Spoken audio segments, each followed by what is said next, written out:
So when I first thought of this essay idea, my original title was going to be Why Superstar is Beach House's Best Song. And my opinion on that hasn't necessarily changed at all. I'd still say that Superstar is probably my favourite Beach House track, just barely beating out Myth and Lazuli off of Bloom. But in terms of writing a persuasive essay, hell, even just writing a purely descriptive essay, it's a little self-important to try and convince someone that their favourite track from any particular musician is wrong and that I'm right all the time, which I'm not. All power to you if your favourite song does happen to be Myth or Space Song or Lemon Glow, or God forbid you're one of those heathens whose favourite song is from their first two projects. Not to sound too extreme, but if your favourite Beach House song is Turtle Island, seek psychiatric help. Anyway, I changed the video thesis to be about Beach House's most important song because I think that there is a genuine basis for saying that Superstar is unlike any track that I've ever seen from Beach House. It feels like one of the most significant pieces of dream pop constructed in the last decade, and it's rare for any song to become such an integral part of my music listening personality.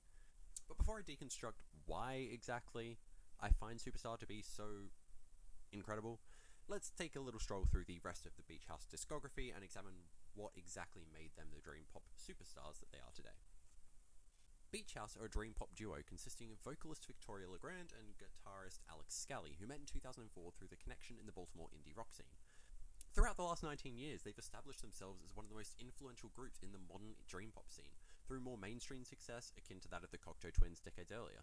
The late 2000s saw them release two full-length projects, the self-titled debut and Devotion, but while these albums definitely have a niche, with their lo-fi indie pop style, they aren't exactly groundbreaking records. That all changed with the 2010 release of Teen Dream. Teen Dream is the beginning of it all for Beach House. Where their first two records were cautious steps as a newly formed group, Teen Dream is an explosion of intense landscapes inspired by a shoegaze-heavy sound that would become the band's recognisable style of dream pop. This is also where we see the first of what is, in my opinion, their genuine inflection points musically. The opening track Zebra's gorgeous instrumental and Legrand's commanding vocals, and closing track Take Care with its bright leading synths. To this day, they probably remain Beach House's best ever usage of acoustic guitar within their music. Other massive inflection points would come soon after. The lead singles to 2012's Bloom, Myth and Lazuli, continued their stunning form and created two massively important tracks in Beach House's catalogue. This time the focus was more on the synths than the guitar performances, and that combined with the best climax Beach House had ever put into the world made Myth their best track ever for years, up until the end of 2021. Beach House had never been so glorious, for lack of a better word, and it results in possibly the most life-affirming pop song I've ever heard. And, of course, Beach House have other standouts in their catalogue. Space Song received critical acclaim, even if personally I've always found PPP to be the better song, and even recently, Seven had their weirdest ever lead single in Lemon Glow, a genuinely unnerving track which stands apart from the rest of their hazy, dreamy discography by a long way. So what is it that makes Superstar so impressively distinct from those tracks exactly? The key word is theatrics, or specifically, the lack thereof. The reason Beach House have always been so consistently great is the element of structure they brought to the game. Their best, most loved songs are their most loved because they are unusually ear-catching. Myth, as I said before, is incredible, but also hinges on the glory of that bridge. Zebra's chorus has a similar effect. Lemon Glow and Take Care, on the other hand, are relying on their gimmicks. They're not experimental or anything, but they are definitely unconventionally catchy. Whereas with Superstar, it's every single piece working together that makes the track what it is, rather than individual pieces.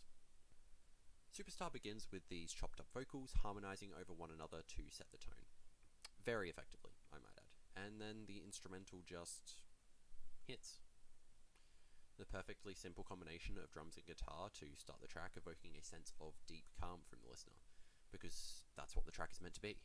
Calming. When Legrand's first verse begins, she isn't working her register to the fullest extent, and while it's nice, it's not exactly clear why until the lyrical themes really start to punch. Because the tone that I end up getting from Legrand is resignation. The Superstar is just depicting a failed relationship. In fact, the entirety of Once Twice Melody follows a similar theme, but when it comes to songwriting, the devil is often not in the details. Beach House gives us enough to recognize the theme of losing a relationship and the disappointment that Legrand feels, but why did she feel that way? Was the guy a dick? Did they just fall out of love? Were they driven apart by external factors? It doesn't actually matter. The point is that it's over, and Lagrange doesn't even sound that sad about it. And somehow that lack of sadness, that apathetic acceptance of their fates, is what really drives this track home harder than any sob story emotional piece ever could.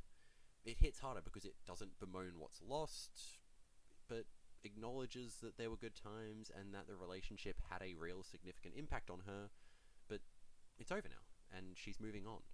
I see it now in this photograph.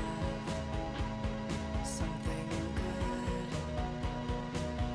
never meant to last. Is the line that made it click for me. Hindsight is 2020 and all that. It's easy to see now that it was never going to work, but maybe the line is different for you, and that's exactly how this song is meant to work. It's universal. That feeling of bittersweet apathy over a failed relationship, the complicated swirl of fondness and regret and disappointment all at once. And God, man, the production! It's so good! And not just because it reminds me of Star Roving, one of my favourite slow dive tracks, but because the path of the production mirrors the story being told so perfectly. A cautious, tender, simple opening, burning and building brighter over time with little synths thrown in before exploding into that glorious outro, the peak of the relationship before it all fizzles out and becomes nothing more than something to look back on as you progress forward both in the album and in general life. This is what makes Superstar so quintessential.